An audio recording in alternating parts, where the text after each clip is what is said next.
Welcome back to Get 'em Giddy Radio, a Jersey Nutz sport fishing podcast, and I'm your host, Captain Cody Melton.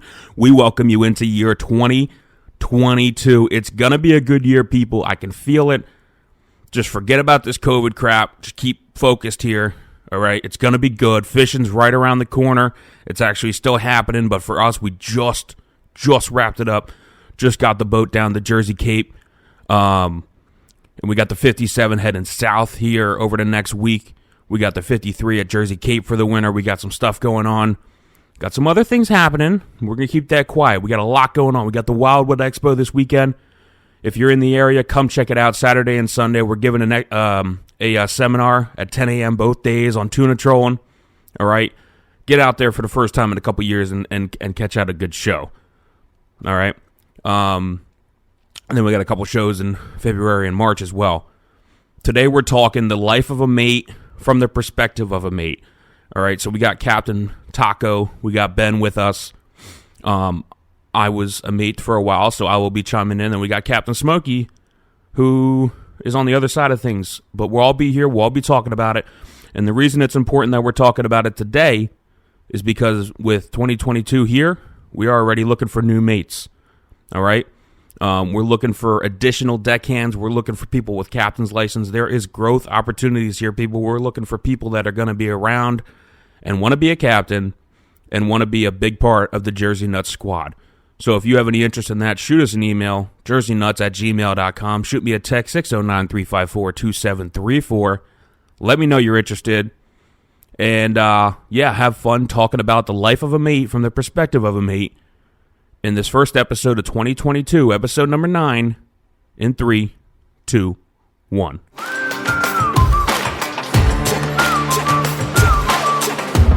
Get 'em giddy.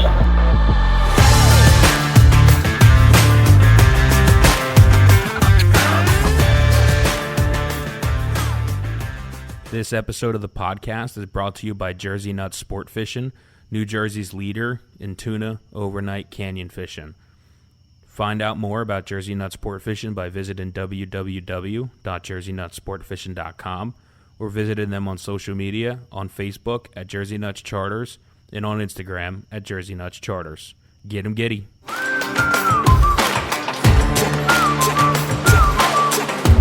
Get 'em giddy.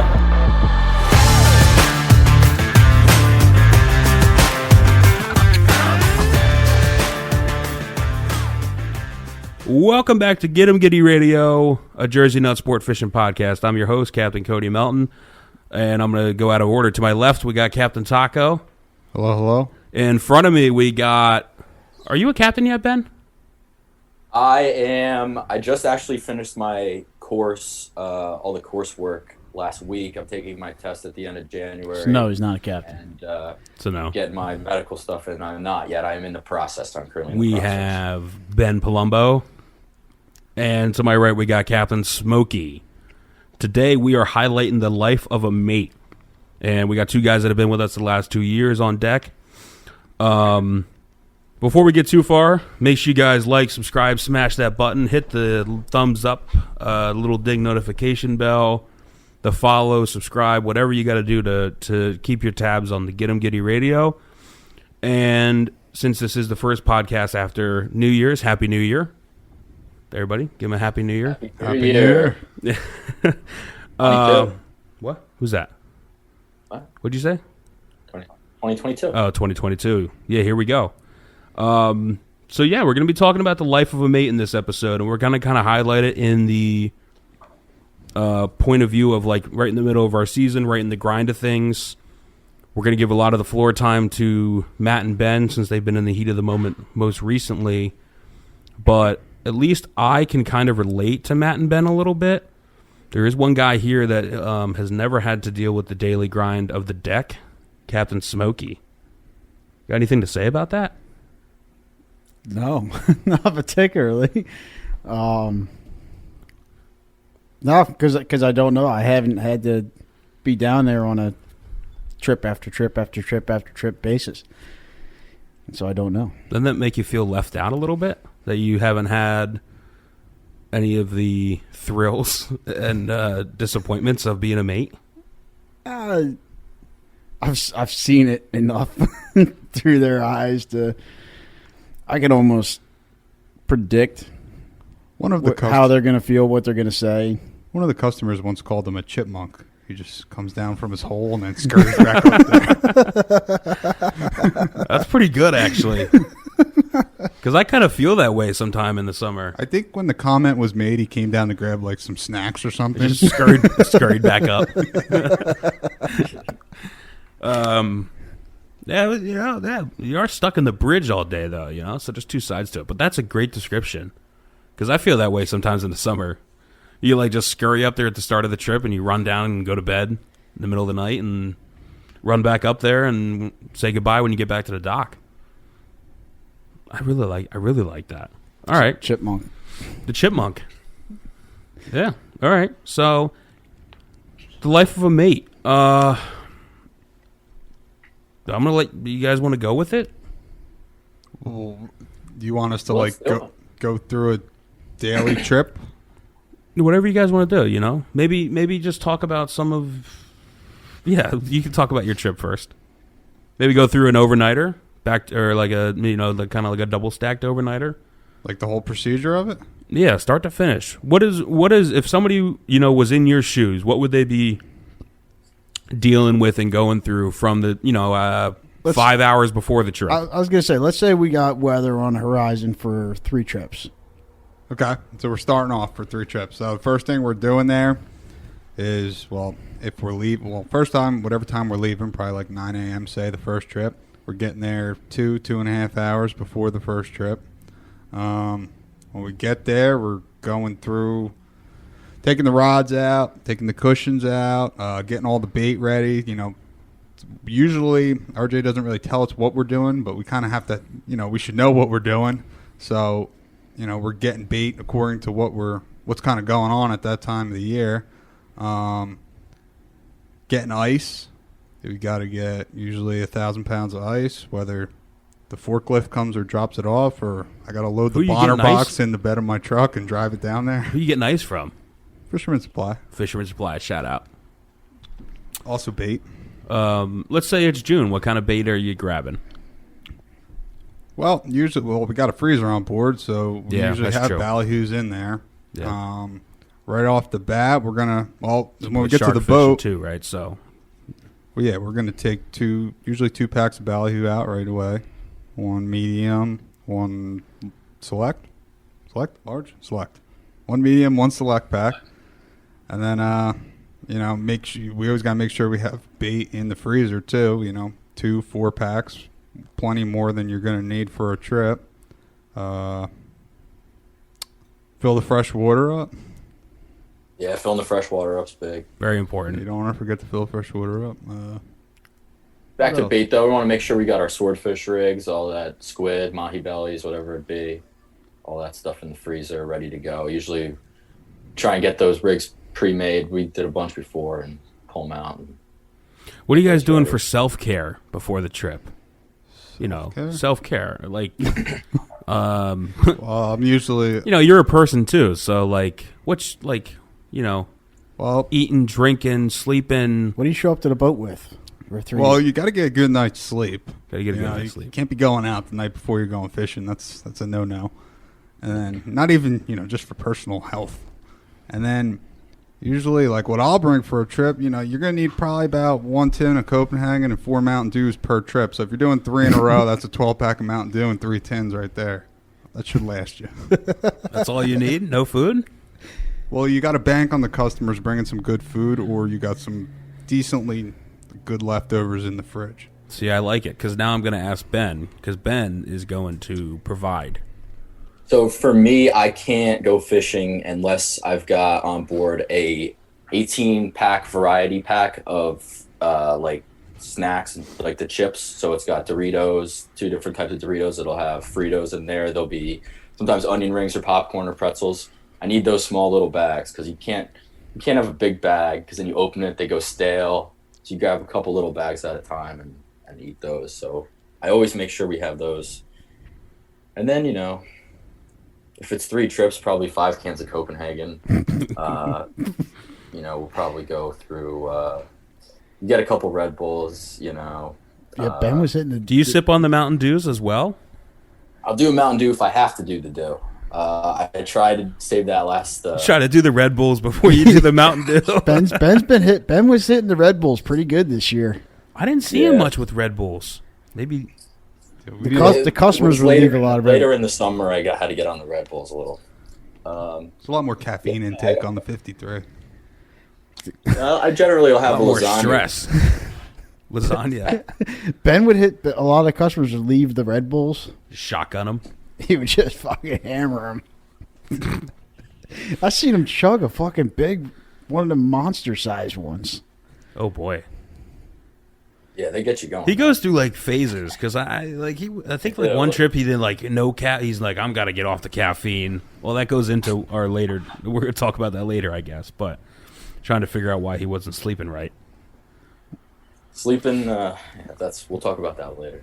Well, I did see him chug a monster Red Bull like right before, we were about to go out.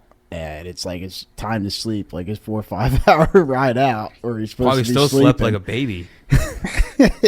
You get trained that time. As soon as your head hits the pillow, man, it's out. Yeah. You're out. Well, that's a thing you got to get accustomed to too, because like I was always used to going fishing, like usually get like an energy drink or something before you go fishing.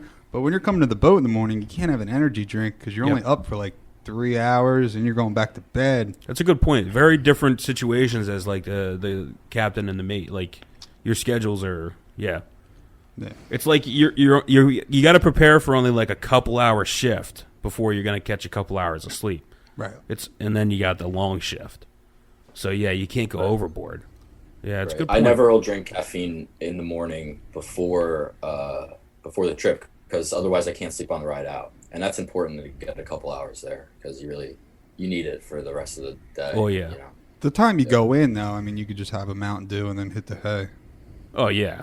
Yeah, because you're done. Drink Mountain Dew. little pre-night drink. All right, so you guys did your self-care. Ben, you usually like to show up with, like, I don't know if you, like, talked about, like, your real food that you like. I've seen, like, some Popeyes or, like, what's that brand? Yeah. Marie Calendar or something? Yeah, I got into the Stouffer's frozen dinners, Stouffer's. like the TV dinners.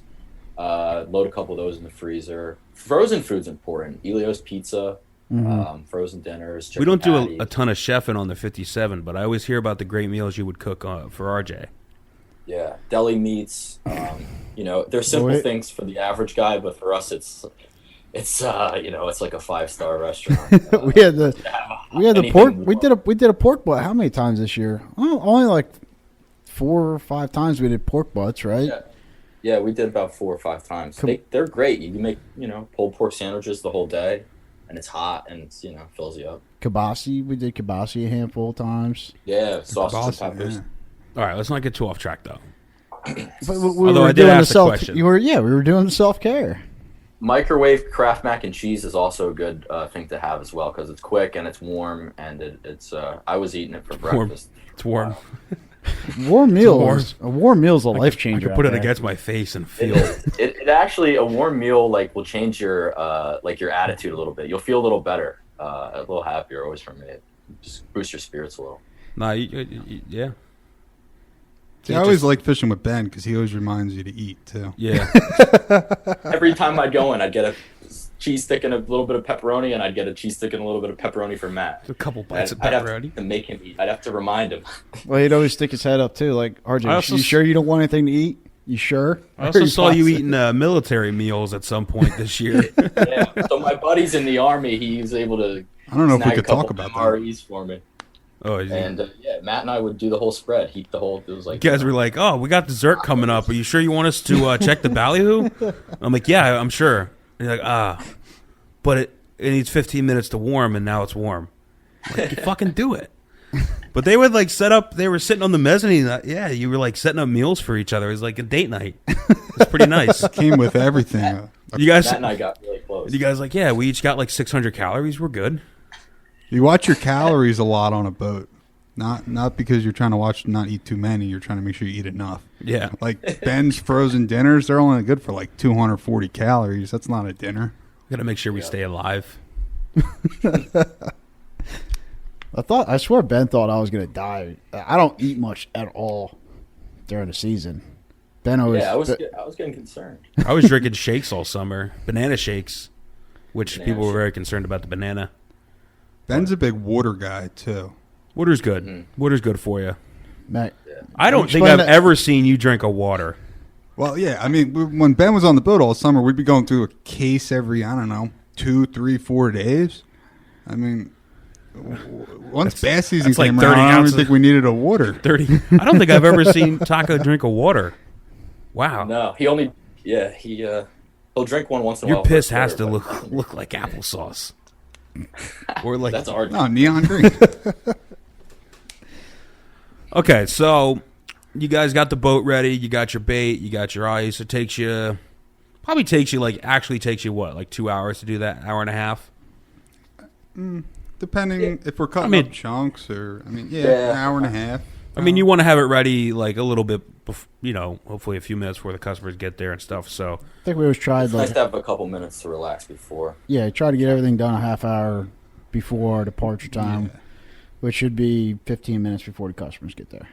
the tricky part is depending on the schedule. Like, sometimes it's easy. It's 9 o'clock in the morning. Everything's open. Sometimes it's the middle of the night. You got to prepare before. But right, we're talking about our normal trips. So, all right, you go ahead. I guess. So I guess the customers are showing up now. Let's say. All right, so customers show up.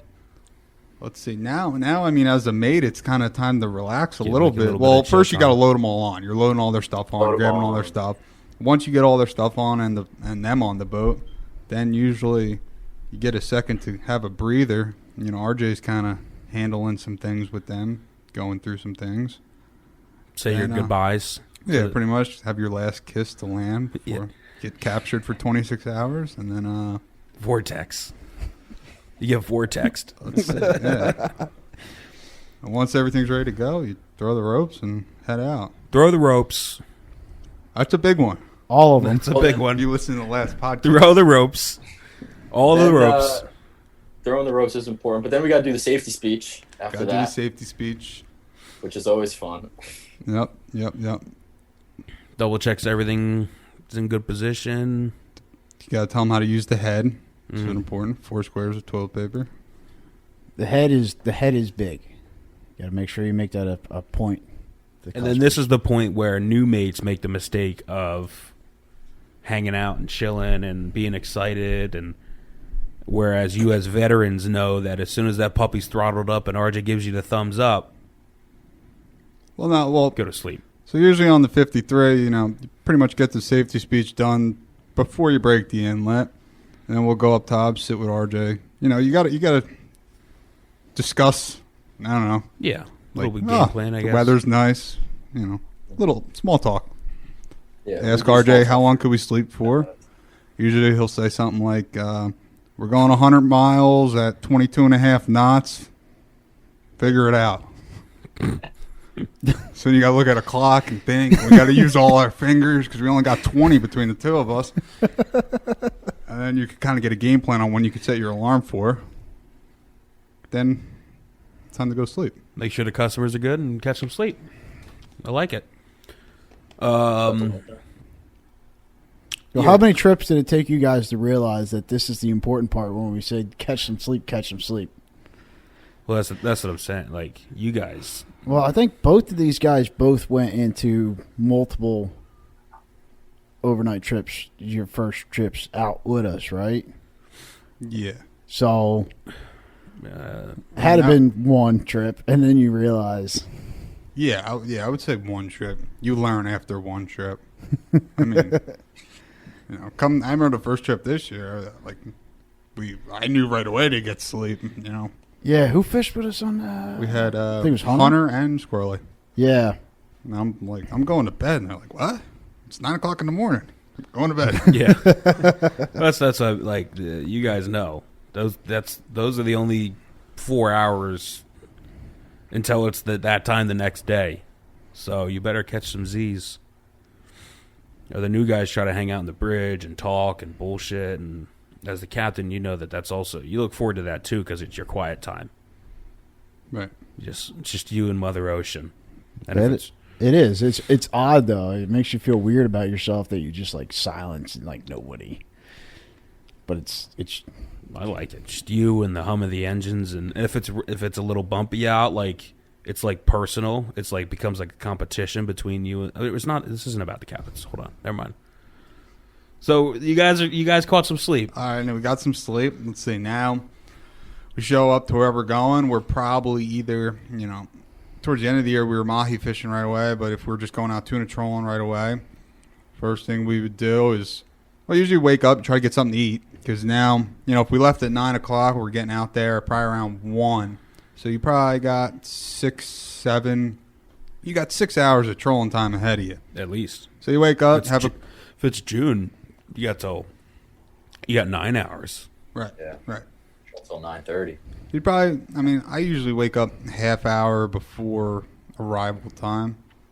Try to, get something to eat, have something to drink, go out there. Yeah, a little caffeine. You're pretty groggy when you wake up usually. Yeah, something about like REM sleep or something, right? Don't you need like more than like 3 hours?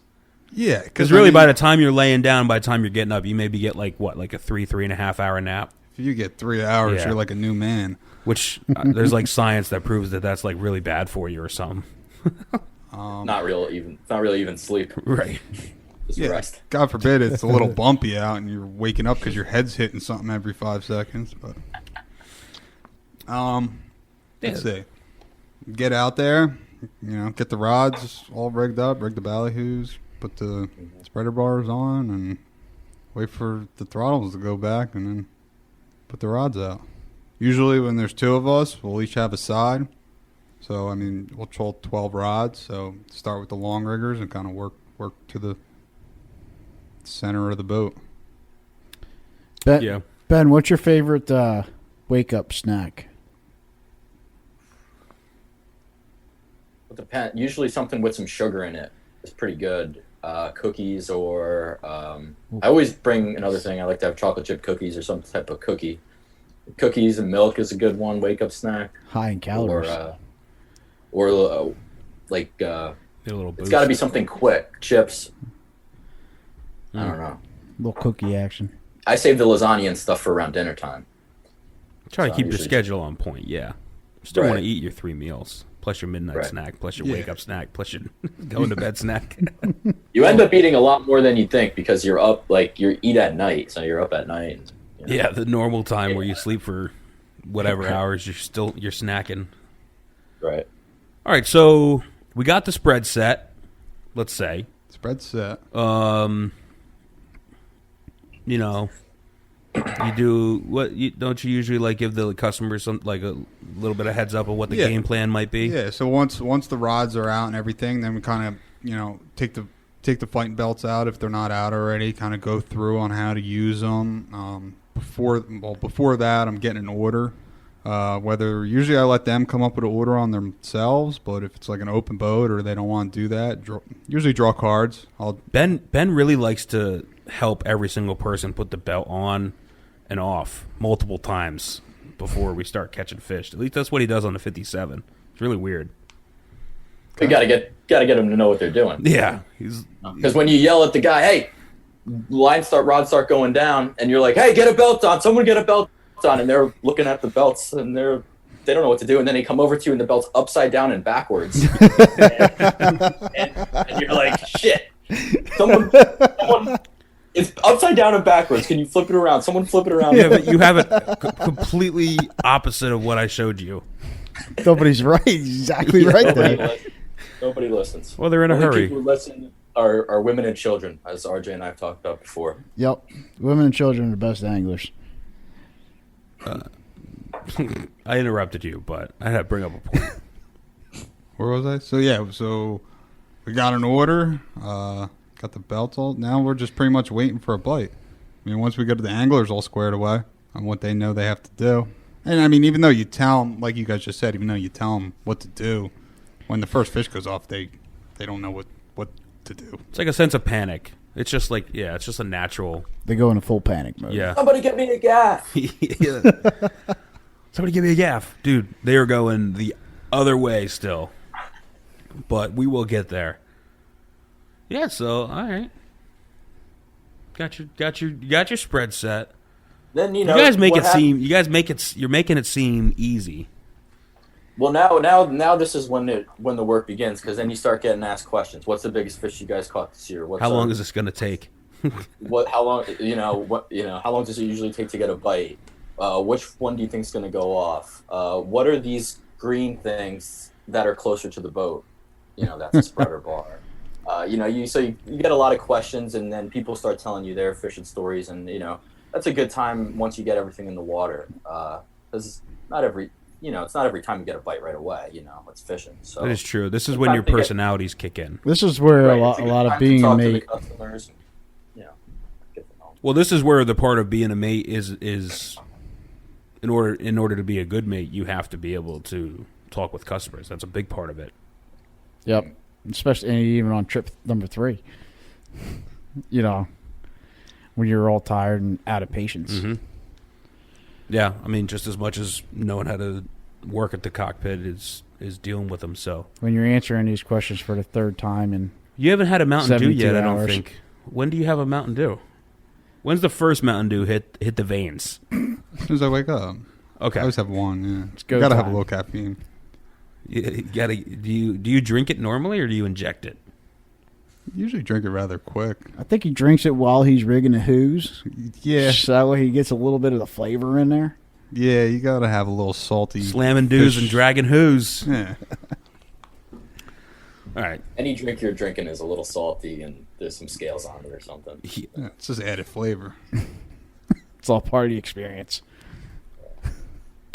Well, Yeah, all but right. this is when you usually get the same questions over and over. And usually, How deep is it? How deep is it? Yeah. Oh, Or the And best. I is love on- it because sometimes I'll just to entertain, I'll go, RJ, how deep is it here?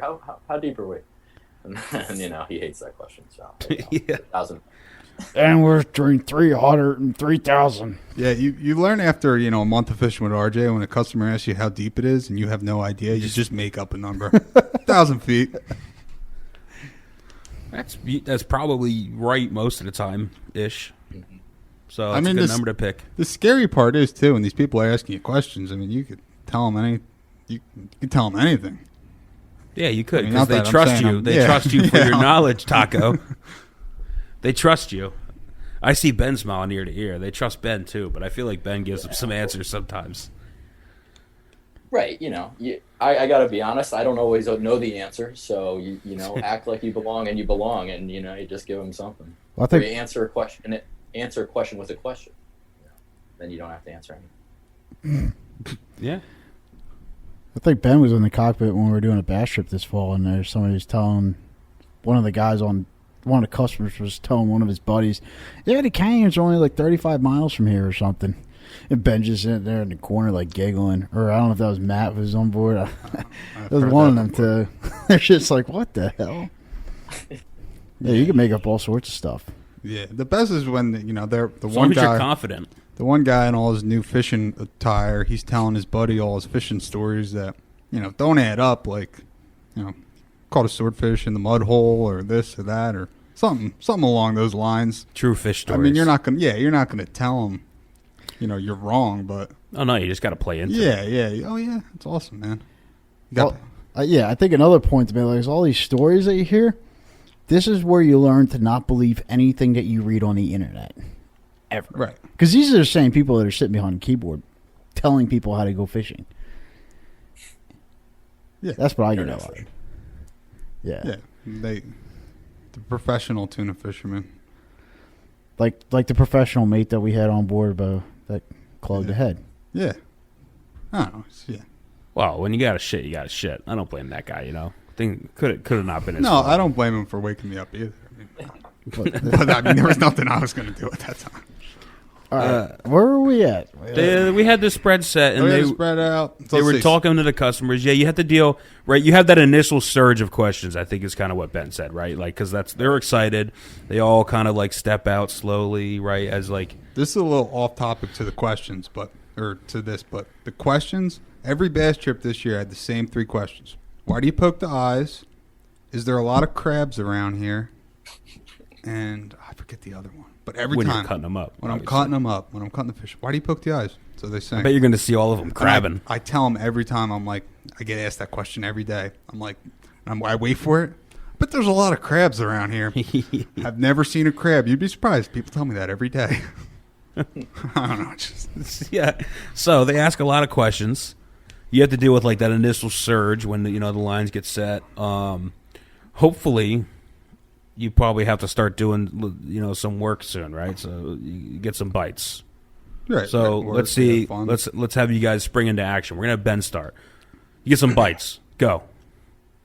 How many? It's a bites? bite, or even before the bite, you see some, they're either marking stuff, or RJ says jig 'em, and you start jigging rods. Where he's yelling, "Eat my shit."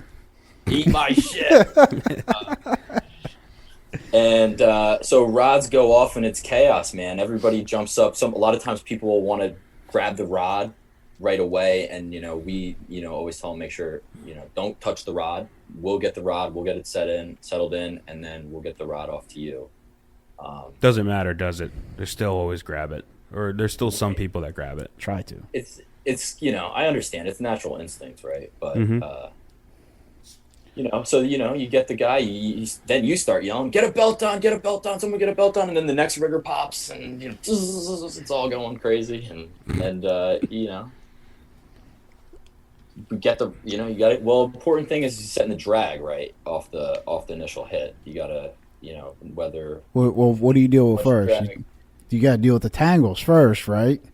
Tangles first and moving over under. You got to be looking downfield. Downfield. RJ loves angle stuff. There we go. Downfield. I look downfield. It's like a sport in the heat of the moment. There, it is.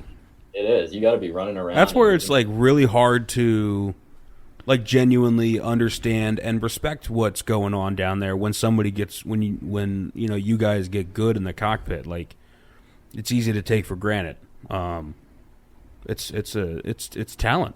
It's talent, and it's almost hard to talk about. So like you guys are like, there's so much more than you're doing that you're even saying right now, Ben. And that's it's all the little things. All the Right. little things add up into one big thing, kind of.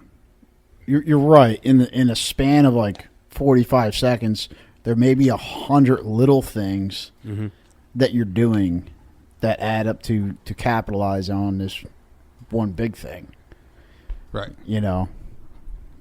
But trying to get, it takes you how long to understand all them 100 little things because you need to do it. I mean, how long does it take to understand to get physical with the customers?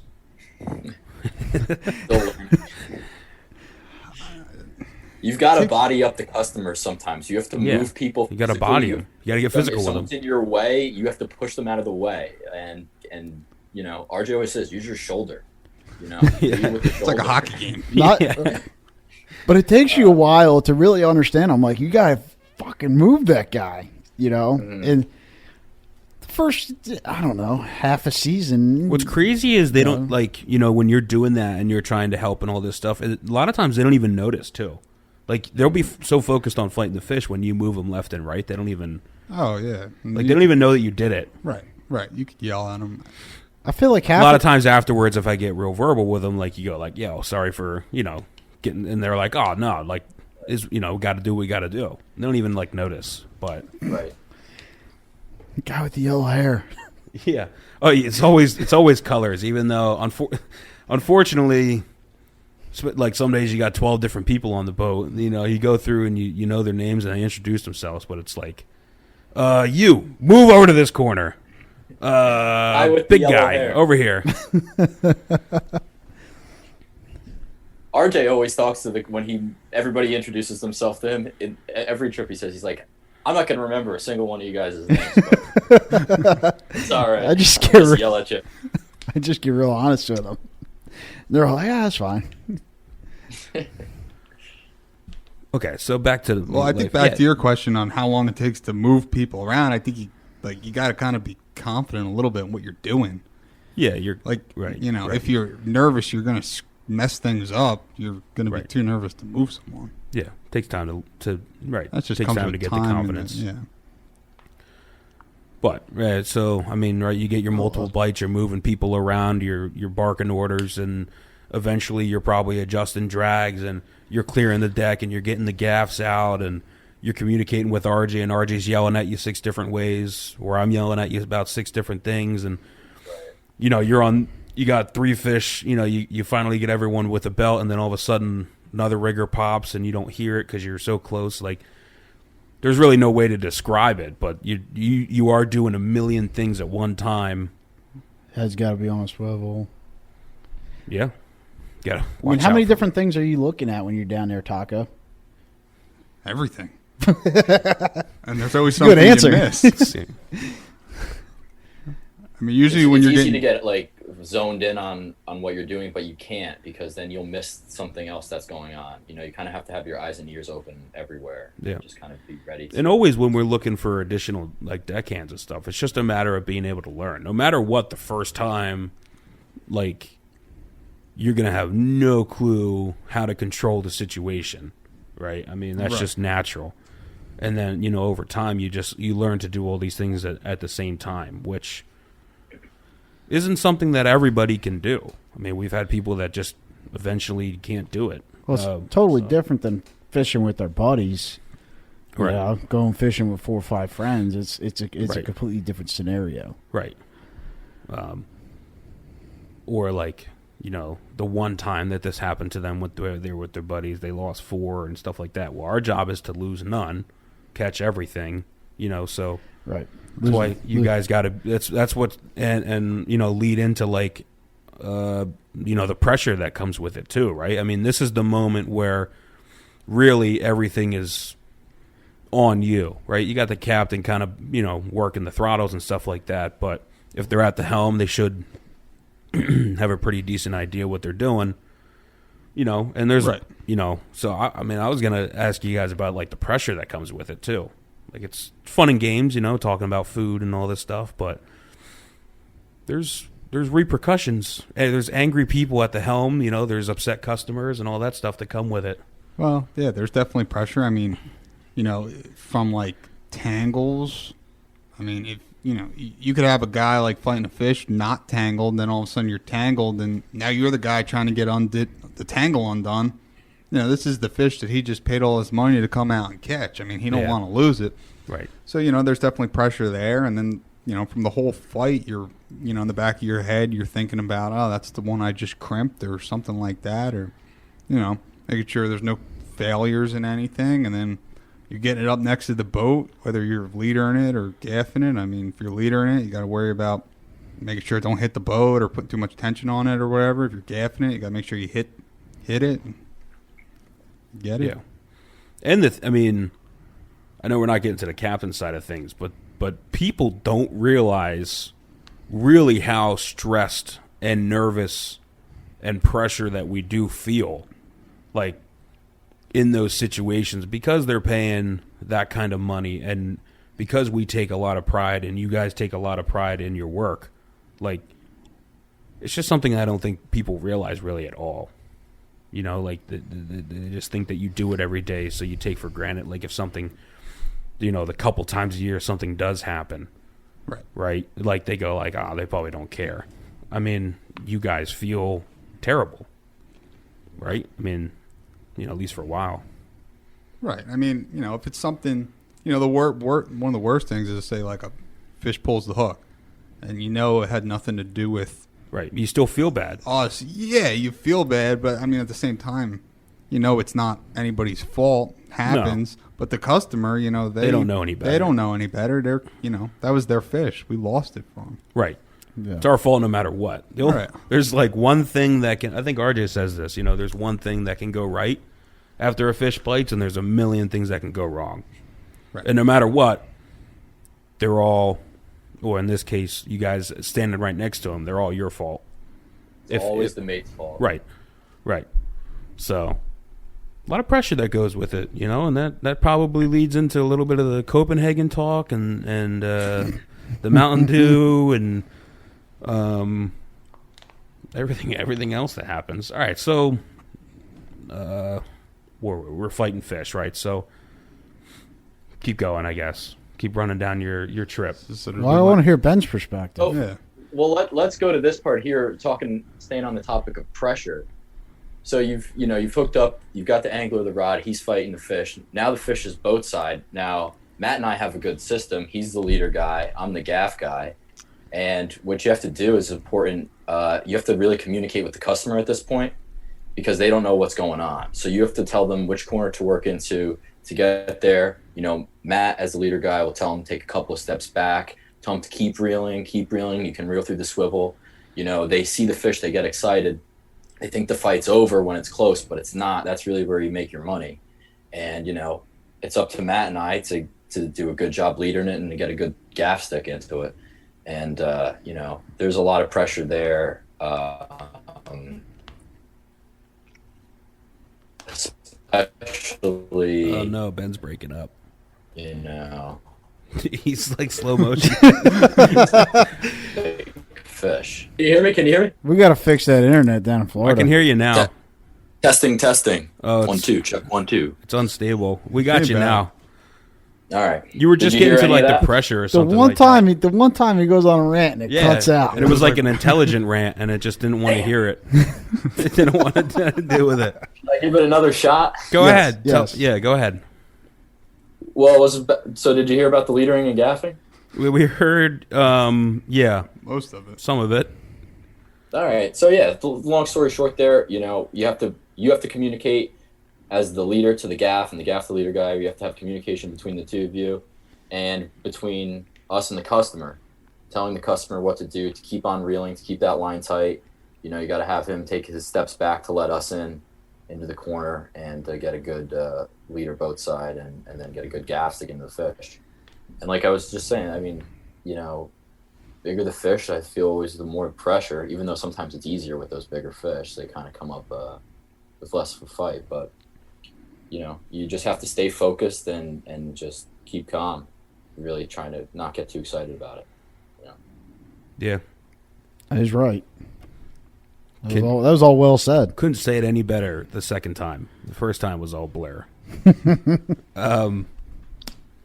Yeah, so, I mean, the pressure that goes with it is more than anyone will realize. And, like, the guys on the boat, hopefully they realize how much we care and the people working care. So You never I think as a deckhand, though, you don't realize how much that let's say you do hook into like a 5-pack or something, and then, like I can't remember the last time we lost 4 fish, but, let's say you do lose 4 of them fish.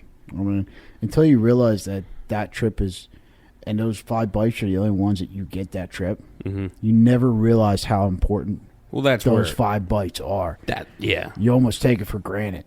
I don't know if...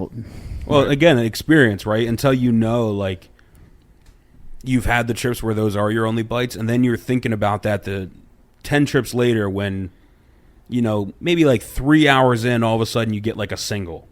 And right. You go like in your mind, you're going like, what if this is it?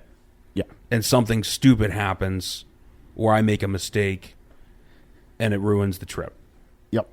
I mean, I think you get more nervous as time goes because you see so many things happen that you can't control, but no matter what the customers are going to look at you as the mate, and that's your fault. Well, going back to pressure, too, I think, once you get one fish, 1, 2, 3 fish on ice, the pressure's off. Not that the pressure's totally off, but it's definitely off a little more. Oh, yeah. Mm-hmm. Big time. Yeah. That's a big one, I think. Well, that's why I brought it up in, like, your initial bites here, because... you could catch a limit and then go for a back-to-back. That first fish of the day is still... Oh, yeah. You're wound no matter up. what. Because it's a new group of guys, Yep. I mean, You don't know. Trip. You don't know what's going to happen. Right, The one trip, I think you and Ben were with me, like, this year, like, we caught, we caught 17 fish. We didn't catch our 18th because we had to make it back for a back-to-back, but, like, we came back out that afternoon, and, like, 5 hours goes by, we didn't have a touch. Or maybe like 4 or 5 hours, and then all of a sudden you're like, shit. Like, fishing was hot. And things change like that. So you never know when that bite's going to be your last bite. But again, you guys on deck and knowing that, like, I've been there. It's your fault. No matter what, they're eye level with you. RJ's chipmunked up in the bridge. You know, those guys are looking right at you, and the pressure's on you. Yeah, 100%. All right, so you sling a couple of these puppies in. What's next in your so life? should we Poke go? 'em. Yeah. Ben was jacked. Ben definitely has to take it from here. Well, once that fish hits the deck, it's not more than 10 seconds before that's been poked and bled out. Where are we I don't know if poking I'm it? proud How of it or hard are we not. poking it? So it's very subtle. Just right behind the pec fin. All you need to do is stick the tip of the knife in, and she's gonna start bleeding pretty solid for a We'll decent squirt a little bit. little squirt action. The first time I fished with Ben, I happened to be fishing near RJ within radio range. And nobody had ever said anything to me. And I told RJ, like, we just landed one or something like that. And he goes, like, wait till you see Ben bleed it. And I was like, what? He goes, like, he literally just goes, Ben is weird when he bleeds these things. Like, he loves it. So no more than half a second later, I turn around, and Ben is down next to it, looking at it in the eye, looking at this 40-pound yellowfin eye to eye, and he just slowly pokes it. And it starts bleeding, and he just gets like this little half smile, and he's like, yeah.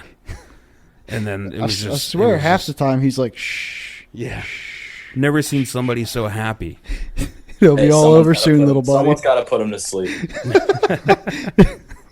I took him in. But, I also love this part, too. When someone catches a fish, I'll always ask them if it's their first tuna, and I love it when I hear yes, because that means that they have to eat the heart. Mm-hmm. So I'll go cut them up under the gill, stick my hand in, pull the heart out, and that's probably one of my favorite things about the whole job is to see customers eat a beating heart out of a fresh tuna that they just caught. That is And true. Some people take it like a champ. They'll pop the whole thing and chew it up and swallow it. Some people take a bite and spit it out, but We gotta either way, start, they're covered. we gotta start They're covered in videotaping blood. that. If we Yeah, did the that would whole be season, the whole season's worth of heart eating, that'd be a cool video. The best is when they bite off more than they can handle. Like they get a mouthful of heart and then they can't chew it and they don't know what to do. And Ben's like, "You gotta swallow it. You gotta swallow it." Ben gives some real harsh peer pressure. Oh yeah. You Yep. have to. Yep. Nice. So Someone's got to tell them what's good for them. It's iron iron. what do you? It's good for 'em. How What's many, it taste like? how Tastes many like a bloody calories nose. are in a heart? Tastes like a nosebleed. Nosebleed. So you got the customer to eat the heart. All right. We got some fish in the box. Let's say we do that again at some point. Whatever. Catch a couple more. We're getting towards dusk, right? So Getting towards dusk, so we got some fish in the box. So we're getting towards dusk, usually about a half hour, 45 minutes before we'll stop trolling. We'll start taking out whatever, we'll definitely take out the bait that we're going to use at night, whether we're shark fishing or sword fishing, tuna fishing, make sure stuff starts to get defrosted, take out the rods. As soon as RJ says pull them in, turn the spreader lights on, pull the rods in. As soon as you pull the rods in, have usually a few minutes while he parks the boat for the drift. Kind of just cleaning things up from the trolling, getting ready for nighttime. And when we park the boat, it's game on, whatever we're doing. Usually, for most of the summer, we'll drop down some swordfish rods and drop down some tuna fishing rods. Usually like 2 swordfish rods, 2 tuna rods to start off. Throw chunks, kind of see what's happening from there. If the tuna fishing's real good, we'll kind of just gear towards tuna fishing.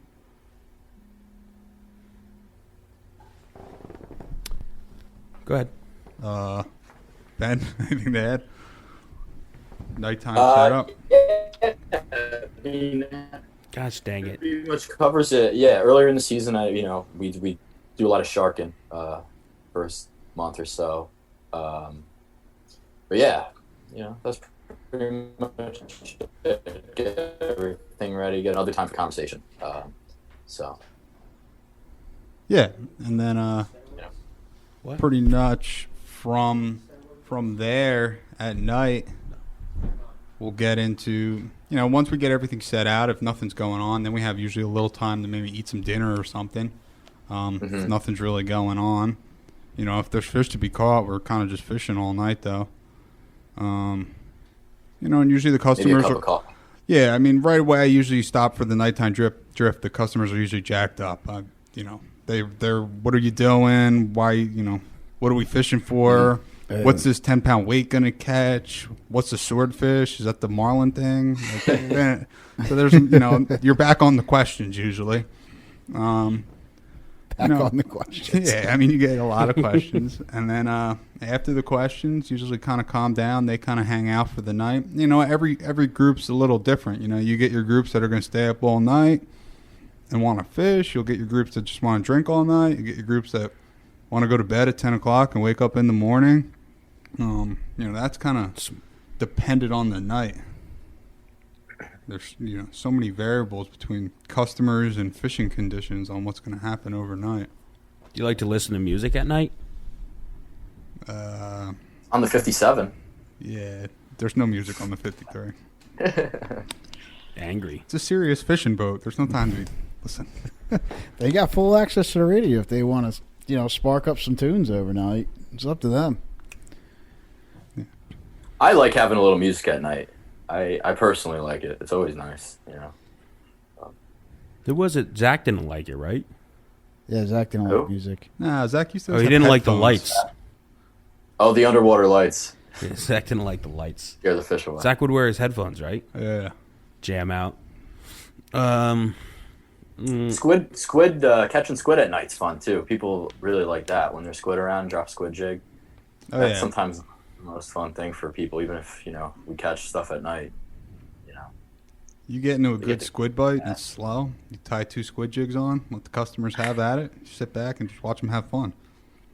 Four trash. No, that was actually Crimpet that caught that many. Yeah. 4 trash bags. Sometimes, It's always fun if it gets inked or something. sometimes if Ben's trying to catch a squid and he's not catching any, I'll have to go make one cast and catch one and go back to do whatever I was doing. But You gotta learn to You jig will it, dude. You need more jig motion. All right, so you have a nice long night. Well, short to long. get yourselves a shark bite in the middle of the night, right? Yeah, I mean, usually there's something that goes on. Every night's so different. There's not really a routine to the nights.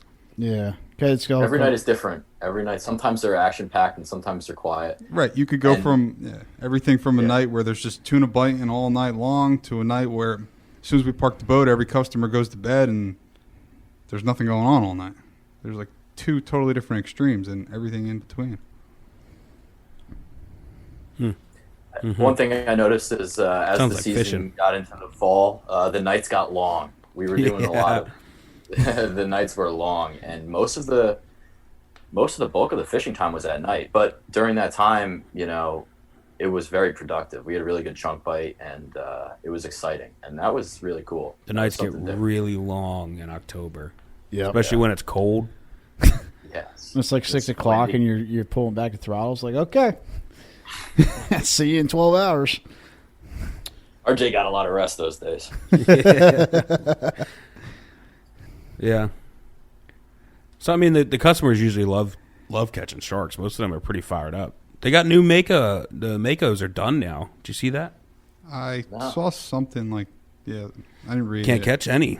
I mean, Did it go through? yeah. Yeah. Well, actually, I don't know if it was officially done. I just assume I saw it's like done. a proposed article or something. I just assume it's done because there aren't many around. I mean, for whatever reason, nobody's even catching any. But whatever. We caught a handful. But Still nothing catch a lot of fun sharks. And I mean, for most people, they've never even seen sharks like that. So, Yeah, sharking's of course, usually- they want to kill stuff, right? But still fun. Yeah. One thing we didn't mention is the chum bag. If we are sharking, get the frozen bunker chum. Oh, yeah. That gets real nasty. Come to that. Just because we're talking about bunker chum, what is the difference between bunker and Manhattan. Manhattan? Which one should we use first? They didn't have it. Oof, he got me good. Well, he didn't get me. You didn't get me, but I thought you didn't. Yeah, he didn't know. Or you don't know about that, do you? No, apparently I wasn't involved in this one. Probably So we not. go to offshore, and I guess we were fueling the boat up, and Ben went in to get shark chum, 2 buckets of shark chum. Cody might have said Bunker. I think bunker I said chumps, bunker 2 chum. bunker chumps. So Ben walks out of offshore. He goes, they only had 1 bunker, but they had a Manhattan chum, so I got 1 of each. But he was He was that serious. I was serious, man. If you're not exposed to that, Yeah, then yeah, it's I that's a only very ever heard serious. him called Bunker. You go to North Carolina, they call him Shad. Yeah. Yeah, but he was so serious. Like Ben's decent at like messing with people, right? So, but Yeah. he was so serious that I thought he was fucking with me that he didn't know. And then it just blew my mind. But he got me good. Like he got me good without trying to get me, because I was so thrown off. But I thought he was messing with me. It may have took you over a day to realize I was serious on that too. Yeah, no, I really thought like I was like, oh, good joke, like haha. And then like Taco's like still like 12 hours later, he's like, he wasn't messing around. And I was just like, oh, sometimes it's hard to tell because he gets like that serious face where his eyes squint a little bit. Did the Manhattan look different than the bunker? The chum looked different. The chum looked the same. I think the Menhaden chum smelled a little worse though. I don't know. More oils. Got him going. All right, so tell me about when the sun starts to rise. Well, hold on. Didn't you guys have a ritual involving the Copenhagen and the bunker chum too? Oh yeah, we spit in the chum. That was the chunks. Chunks, the chunks. Chunks. Oh, it was the chunks. Chunks. It's like a giant spittoon. That on is the the boat. secret. I didn't even pick this up until halfway through Chunkus season. I'm like, what the fuck are you guys doing? Flavor in the chunks a little. One of them's got like an apple, the other one's got like a peach going in there. Yeah, right. Tunas are going though. Fruit punch. Yeah. See, you can't be telling people that on the air, though. Got the tunas going. It did, yeah. So the sun's coming up? So this is the true test, the true mate test right here. Well, I think before the sun even comes up, we just got a start time. Oh, You yeah. know, like, yeah. So Yeah. say we're starting to troll at like 4 a.m. So Yep. now it's like 3:30, and you're, mentally drained. Mm-hmm. And now you got to clean up. Usually the boat's, a mess overnight. It just always ends up getting a mess, whether how clean you try to keep it. So then, you're trying to clean up. You're trying to take all the trolling stuff back out, put all this stuff away. At the same time, you're trying to clean up. And then, then you start trolling. And then you can go into the sun coming up. Well, the ultimate test right here is like you did your overnighter, and I think almost every new guy fails between 4 a.m. and 6 a.m. It's the hardest Well, hours. yeah. Just no Usually way. Ben's got to go make RJ a cup of coffee. Yep. Yeah, I gotta go wake RJ up. Sometimes I think he's dead. Honestly, it's tough to wake up. I get nervous once in a while. I gotta make him his cup of coffee, 4 pumps, creamer, and then 4 pumps. put it up top for him. And then It's little things like that, where we kind of all work together, make it a little better. I like to get myself some mac and cheese usually. You get everything set up and lines in, start the troll back on. Setting the spread at night is tricky, especially It is. if you're not seasoned with it, or dark. When it's dark out. You gotta get a feel for it, and then a lot of times once you get some light, you make your adjustments to tune it up, distances and everything. Yeah, and it's really like right after that, right? So you get your spread set again, and then like usually there's like some quiet time there. usually you get to contemplate life at that Yeah, time. you go like, do I really want to do this forever?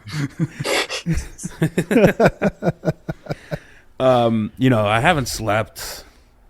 These guys don't even appreciate me.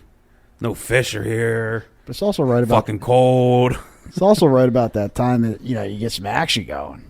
Well, yeah, but usually there's like that. It's like that period. There's a little before bit of a gray period light. right before gray light where it's like, you don't get a ton of bites usually. So it's like that's the moment of like, Clarity? Yeah. Because once it's gray light, you're adjusting the spread, and then it gets a little lighter, and you see all the chunks all over the boat, and you got to start cleaning And then if working. you, oh and stuff. God, if you do have a slow morning, those guys down there are donezo.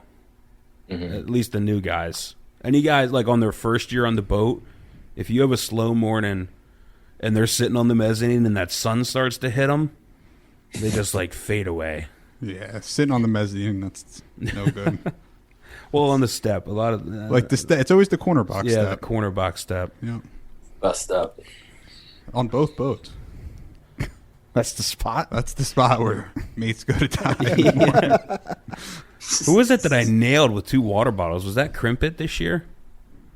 Yeah, he was sleeping. He fell asleep with his mouth open. Yeah, I nailed him, and he did not even move. I think I remember that. And I was like, yeah, it got him. The sun got him. It was as soon as that sun started to hit him. But yeah, that's the moment of clarity, RG. You don't know the moment of clarity. Well, I remember Drew would always sit in the corner. Yeah. And he would always start doing the Stevie Wonder.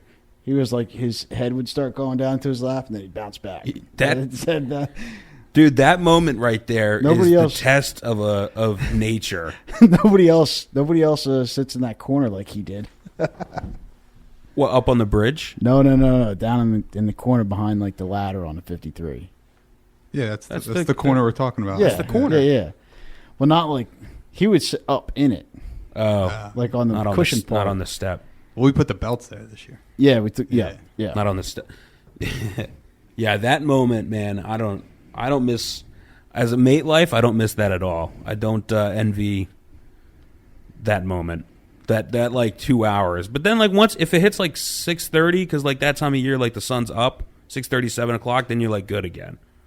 Yeah, you get a second wind, or it's probably. But there's like a moment where like it's almost like an angel is trying to take your soul from you, or like somebody's like removing the body from you, and it's just like nature telling you like no.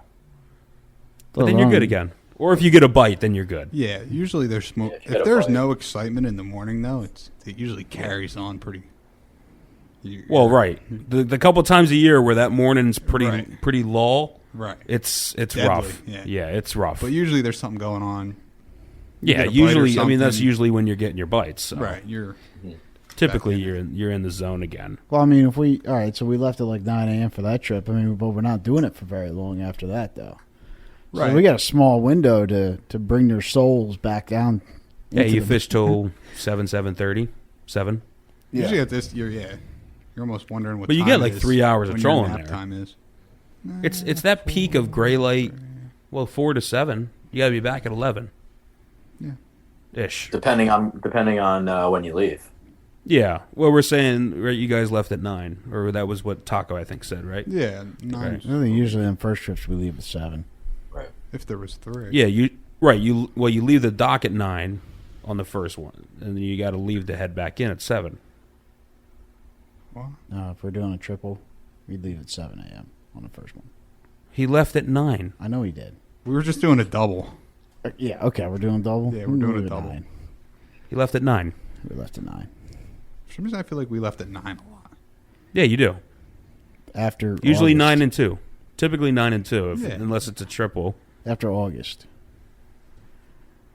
Okay. June, July of 7. Okay. So what time is it now? It's the sun's up, so it's 6. The sun is up. Like this Sun's is like up. late June, right? So the sun's up at 6 Yeah. So now you're either because you get a lot of bites between like 4:30 and 6. right. So you're just keeping busy, pretty much. Yeah, Whether you're catching you're starting to fish wrap. or- You're starting to or mentally wrapping- wrap some things up. You know, Yeah. 6:30 comes. You know, get a You know, if the weather's, if it's got to be decent weather too. That's your typical 4-hour run. So Right. Right. Yeah. If it's decent weather. I mean, hopefully we had some fish too. Right. You know. how often? I mean, here's something that. How often do you like? A lot of guys don't even come back out because they tried to stay up real late, and then they fall asleep. Customers? Yeah. Yeah. Yeah, I mean that goes back to how what customers are like. If they get usually if a customer gets like a 3-hour power nap, they're good to come out in the morning. Or at least they used to have like where you get those bites at 4:30, 5 o'clock, and nobody's out yet. So then like it's complete chaos. or if you get a couple of them. Usually wake someone up. Well, no shit. If rods start going off and nobody's outside, I'm not going to the rods. I'm going to open the door. Right, you go get them up, but Yeah. I'm saying like that adds to it. A lot of times you hardly ever have your 6 guys back out there at that time in the morning. Right. At 57, I feel like people sleep longer. I don't know. At that time, Looks you're like not a worried, house. really, how many people you got outside. They're just like silence. Yeah. I'm not complaining. I'm just saying it adds to the chaos a little bit. All right, so they're figuring out their chaos. How much? Well, you're getting your morning in, right? Your morning feelings. Right, yeah. Morning feelings. Your morning feelings have come. They've gone. Resurrection. Let's say we get a couple, nibbles right before it's leave time, right? Yep.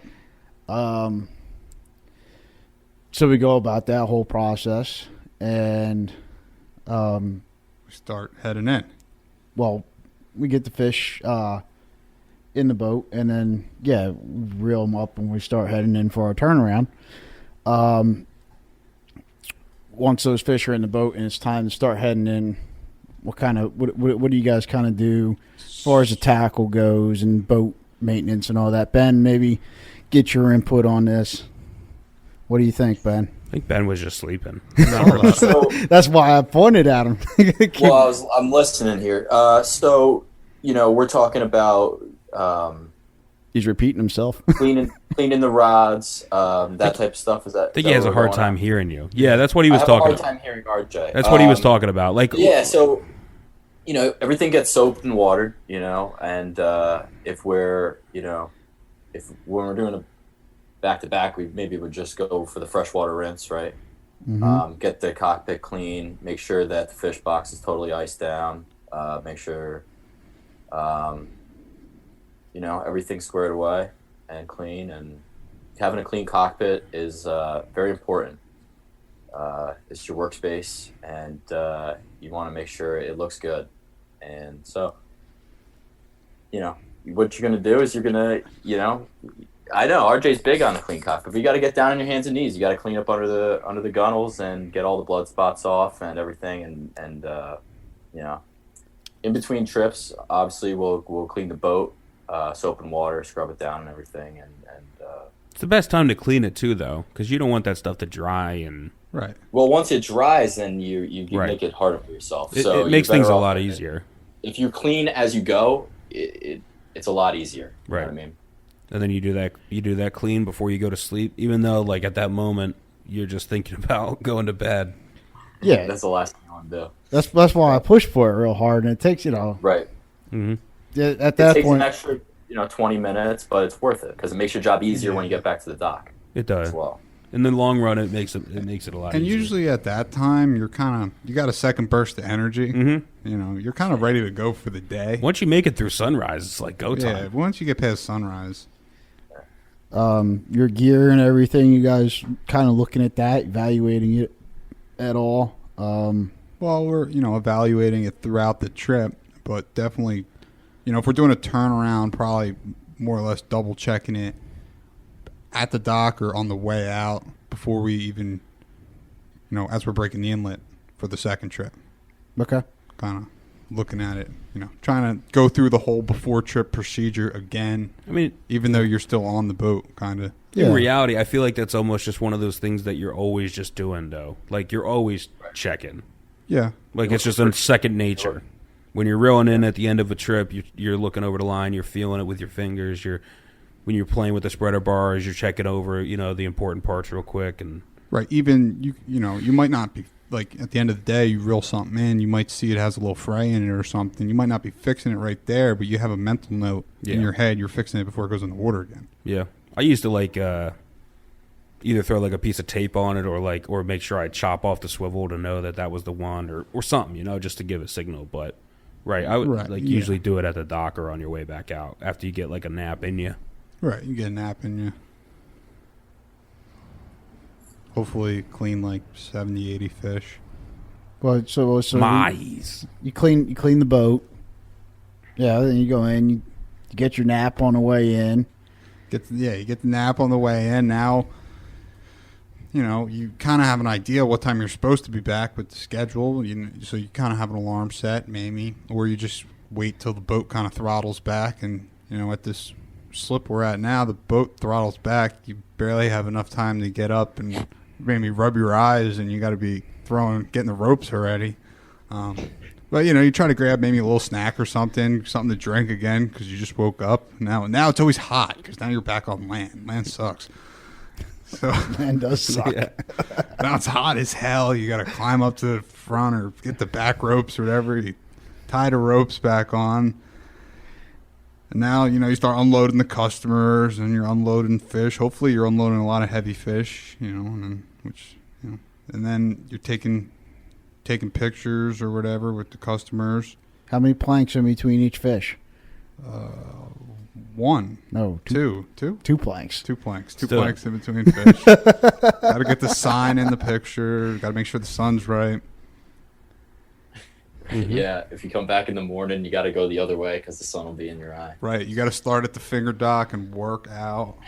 It's the details. Two plank spacing on each fish. Ben knows. Ben's You got it become down. a photographer more than you'd think you'd become a photographer. Yeah. After the fish are Angles. cut up, that's all you got. Yeah, and then, usually one of us will clean the fish, one of us will clean the boat.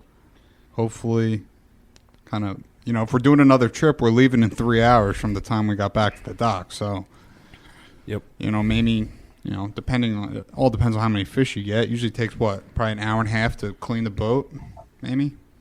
Yep. From an hour and a half to clean the boat. Fish-wise, anywhere from 10 minutes to 2 hours, depending on how many fish you get, kind of, Yeah. I'd say. And then once that all done, maybe have 15, 20 minutes to sit down and relax before you load the customers back on. Well, you cleaned it, you did the fish, but then now you got to re-ice, rebait. Yeah. Well, Refuel. maybe potentially rebait or pull bait out of the freezer, refuel, right? Another 1,000 pounds of ice. Yeah. Yep, re-ice and refuel one. Usually get all that done within that 2 hour period. I mean, Vacuum the interior. Well, clean the boat is do the interior as well, right? Vacuum. It's just nonstop. vacuum, Yeah. wipe down. I mean, ideally, you have about a half hour to sit down. Usually during the turnarounds, we usually get the fuel going as soon as possible. Right. If we're doing the fuel, Ben will start on the inside. And once the fuel pumps click, once we're done there, he'll move to the outside. I'll kind of pick up where he left off interior if he didn't get it all done. Hopefully Matt's still cutting fish. Generally. Hopefully, I have to cut fish the whole time, so I don't have to do anything Or else. if he's done, he's just like over at Point Lobster, chilling. Doesn't come back. Y'all done yet? No, it took a long time. I don't know. Usually takes a while to walk the cart of fish around down to the end and dump the carcasses. 3 hours. It's usually a good spot to check your messages from the last 30 hours. Just out of sight of the boat. 3 hours goes by really fast from the time you literally back into the slip at 11. Well, you got to remember 3 hours from the time we got back to the time we leave. The customers are getting there Right. 2 hours early because they So had nothing to do all morning. Right. So, you're still cutting up fish and they want to know how you did on the last trip. Yeah. I was going to say there's usually zero time without customers as a mate. Like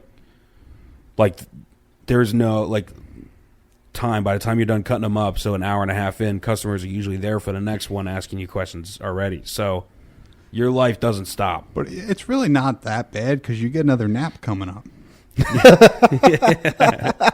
That's what you're looking forward to. Yeah, I mean, you just got a 3 hour nap and you're getting another 3 hour But nap. I mean, just in reality, Yes, back to back trip with your job, with your job as dealing with customers is from 9 a.m. on day one until 5:30, 6 o'clock on day three, nonstop. Mm-hmm. Yeah, Couple naps, yeah. couple naps, right? And then obviously you do the trip all over again. So. Yeah. Except this time you're getting out there at 6 o'clock. You're getting a couple hours of trolling.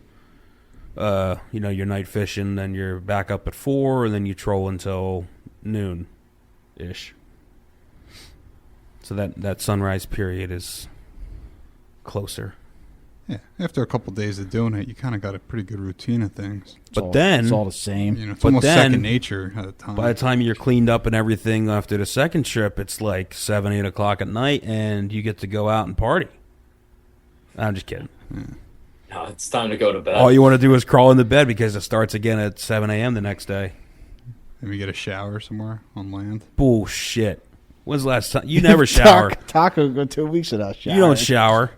Ben showers. What was the question? I shower. Didn't you say you got back at 7 at night? You know, Well, wasn't a question. Yeah, it was a comment. I was kind of making a joke about how you guys have so much free time. Yeah, no. But yeah, On If you have a land, night, if couple you have a night at the dock, it's like a week off. night at the dock. That's what I'm saying. You get a fresh shower. You maybe do some laundry.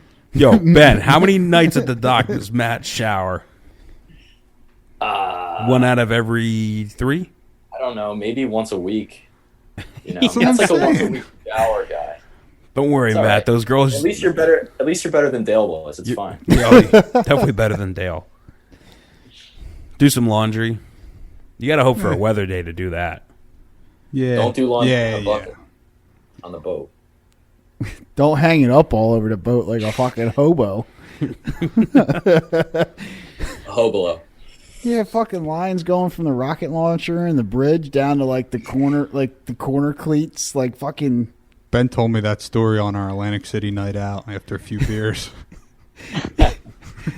Yeah, fucking. I tell him to pre-soak his clothes in OxyClean to get the stink out before he puts them in the washing machine. Next thing I know, he's doing it. He's hanging them up all over the boat like it's a freaking cardboard hobo box. Like, what the hell? Well, I'd been fishing for 2 weeks straight. I was literally out of clothes, and I was like, "What should I do?" And RJ's like, he was telling me about OxyClean and buckets, and I figured that, He took. just wash it in the bucket, hang it up to dry. Because Zach had hung up a couple things, so I guess that was in my head. Did you hear about this guy? No, no. I think I show up at the boat at like 2 a.m. and they're all passed out, and I'm like, Yeah. "What the fuck is going on?" I yell.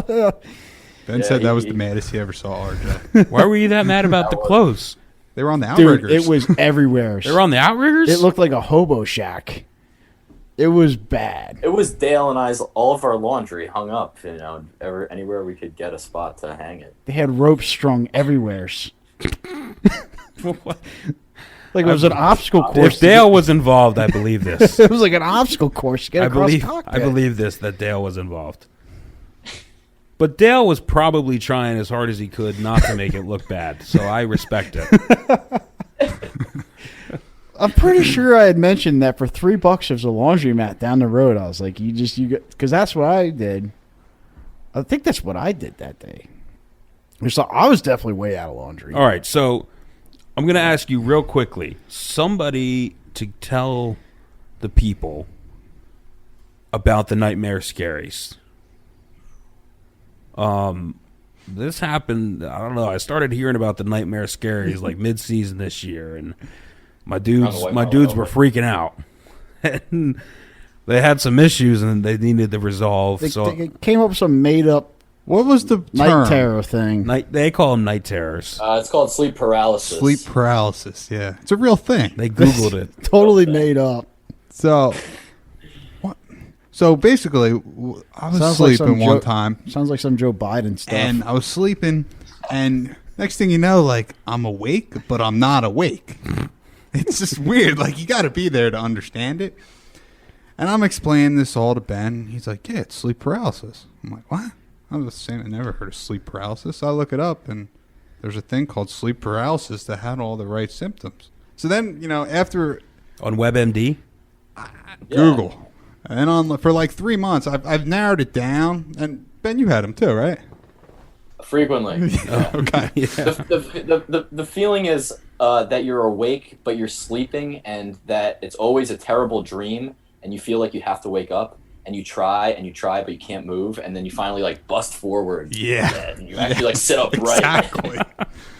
You can't wake up. I started calling them that sounds like a good problem to me. You can't wake up. It means you're getting good sleep. Yeah, but you need to wake up. I 'cause you're started scared calling for them the your life. Nightmare Scaries because they were describing these to me. They're like, Like you kind of can't breathe. I was like, how'd you guys sleep? And they're like, I don't know, not very well.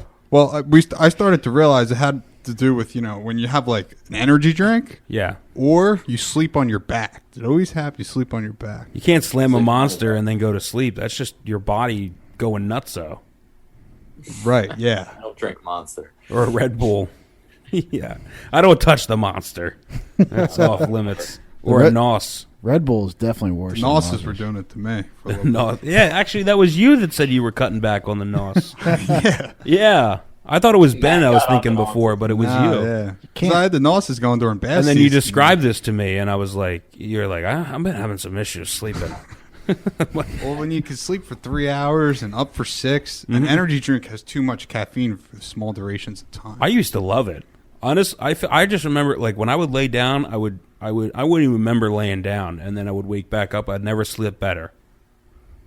But I wasn't like huge on caffeine. I'm still not like huge on it. I'll touch like a Monster, like if I have to. You'll drink the white Monsters. Yeah, the white Monsters if I have to. But those have like half the caffeine of a real Monster. A real What was it Monster, your- you got to be wild to drink a real Monster. See, it doesn't happen in the bunks of the 53. Happens everywhere else, though. Everywhere else, yeah. Right? Yep, I Yeah. agree. I don't It think I doesn't ever had it happen in the bunks of the 53. If in the master bedroom on the 57 or the mezzanines, like if you're at night, you accidentally fall asleep on the mezzanine, like on your back, you're like waking up scared for your life. Up in the bridge, it I'm happens up drowning. in the bridge. I'm drowning. Now there's a location associated with the night scaries. No, Because you could sleep on your back in those. In the bunks, you're like curled up on your side, so like it doesn't happen. You dude, get a when good they night's sleep. when they told me this, they had it all narrowed down. I got. That's why I coined them the Nightmare Scaries. I got the rundown as well, but I still don't believe it fully. No, if I didn't have them, I wouldn't believe it. I'd tell you you're crazy. They got like I haven't had them since. No, they got no, me neither. they got PTSD from the boat. Sounds like some liberal Joe Biden thing. It does. Need So your safe space to The go to Nightmare bed. Scaries are associated with what? A lack of sleep and energy drinks. And sleeping on your back. That's a big Sleeping one. on your back. Yeah, at the end of the day, an irregular sleep pattern is generally the. See, he researched it. Dr. Ben. cause. I researched this one pretty good. I thought Ben was trying to convince me to let him like just sleep at night and stay awake during the day when he was telling me about it. He goes, it's really bad to be sleeping 3 or 4 hours at a time. And I'm like, yeah, it probably is. Sounds terrible. That's your job description. After a while, you get used to them. I do think the energy drinks would play into it though, because I feel like it's not your body's probably a little. I think Out of the energy whack. drinks has a big thing Yeah, that it's to do with it. I don't trust like the OG energy drinks, like a normal Red Bull or a normal Monster or a normal NOS. Well, I don't drink them after 6 p.m. I don't drink them on overnighters. You said you don't drink them after 6 p.m. No, I pound the hell out of them. During the 5:30 day. NOS is Not good. true. That's not true. Just calling you out. No, I think you might switch to Mountain Dews after 6, but it's just a continuous flow. I always got to have a drink. I got to have a drink. I gotta say, I give RJ credit. I have never in my life seen someone be able to drink so much Mountain Dew in a single day. 'Cause I'd take the trash bucket out from up top, and it would be 8, 9, 10 cans, and we'd only been fishing for 12-hour day trip. a day. It was a bluefin trip. He's got a Mountain Dew. Actually, he's got a Mountain Dew and a Monster next to him right now. So he's still on it. That's not like a season thing. I switched from the Monster to Mountain Dew. We're close to 6 p.m. It's a Remember coffee that? monster though, so it's okay. It doesn't count. No, it doesn't Steve. count. Wow, well, I really enjoyed The Life of a Mate, even though I kind of had an insider's view. RJ, how'd you do learning about mate life? I had a pretty good understanding of what they were going to say, but I mean, I've watched it transpire for so many years. I mean, like I know We should have him go through the sunset test, I or the hope- sunrise test. what their feelings are going to be. Yeah. It's love-hate. There's a lot of love, a lot of hate. Well, it's the same way. Like come June, and I'm on my fourth day straight with only 3 hours of sleep at night. I get less sleep than these guys do in the summer months. There is a trade-off in June and July. Well, yeah, And August. you get like 4 total, 5. Yeah. But then in October you get like 12. Oh yeah, October. Yeah, October. I'm downloading movies and stuff to watch. Yeah, by the time you're done trolling and stuff, I mean, especially if you're gonna troll until like 11 in June, but yeah, I mean, there's some nights. I mean, barely. Yeah, but it's. I mean, you got. Your nobody's trade-offs. attacking you. You just don't understand. You don't get it. No, Maybe you can come work for me one day. maybe. I've seen RJ in the cockpit. I don't know if you want that. I can't handle all that butt crack. I told you, Shannon got me a belt for Christmas. We're good. No way you're gonna wear it. Do you have it on? No. I Yeah, don't. exactly. You don't even have it on. Board shorts don't have belt loops either. Oh, that's true. You need a belt and suspenders. I got a large ass. I'm sorry. All right. Well, before we ramble on too long, thank you, Taco and Ben, for an awesome insider's point of view on the mate life. Hope you guys enjoyed it. You know, if you got questions and stuff, shoot us a message. Make sure you hit us with that like, subscribe, thumbs up, share, Smash it. smash the button. Notification bell. Check out Taco on Instagram, Mount Salco. Ben, you got social media going? You're not really a social media guy. Not really a social media guy. I have a Facebook account. Ben Palumbo. He doesn't really know how to He always use has it. a red hat in his pictures. You'll find him. Yeah, I wear a red hat pretty much always. Florida State, go Noles. But Shoot him a I don't message. know. Tell him how much I you don't want him know. back next year. I'm not on Instagram or anything like that, so you won't find me there. But you can shoot me a message on Facebook. Let him know. And I guess we're gonna call it a wraps. All right. We'll start with Ben. Can I get him Getty? Get him, Goody. Taco. Get him, giddy. Smokey. Got him, Yeti. Get him Getty.